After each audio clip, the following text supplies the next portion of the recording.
Dunia ini penuh dengan teknologi canggih dan misteri mengerikan yang seringkali sulit dipercaya. Salah satunya adalah tempat tidur khusus untuk gempa bumi. Saat sensor mendeteksi getaran gempa, tempat tidur ini akan langsung menelan penggunanya. Dinding pelindung otomatis naik membentuk kotak baja yang kokoh, mengubah tempat tidur menjadi bunker darurat. Struktur ini dirancang untuk menahan beban reruntuhan bangunan, bahkan jika tembok di sekitarnya runtuh. Lebih dari itu, di dalamnya juga tersedia persediaan makanan dan air, sehingga penggunanya bisa bertahan hidup jika terjebak selama berjam-jam atau bahkan berhari-hari. Berbicara soal terjebak di ruang sempit, pernahkah terpikir, apakah seseorang bisa selamat jika terbangun di dalam peti mati?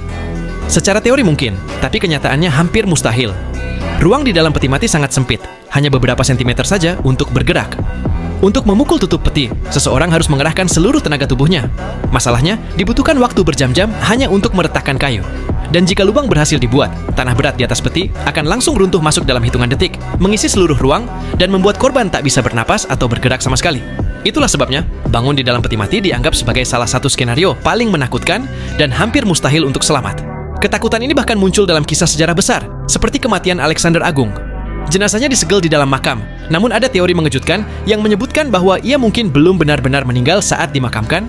Tubuh manusia biasanya mulai membusuk tak lama setelah kematian, tetapi jasad Alexander dilaporkan tetap utuh selama 6 hari sebelum pemakaman. Pada masa itu, banyak orang menganggapnya sebagai bukti bahwa ia adalah dewa. Namun ilmuwan modern menduga kemungkinan lain yang jauh lebih mengerikan. Alexander mungkin mengalami kelumpuhan total, tidak mampu bergerak atau berbicara, lalu keliru dinyatakan meninggal. Jika benar, ia bisa saja kehabisan napas di dalam makam, atau bahkan masih hidup saat proses pembalseman dilakukan.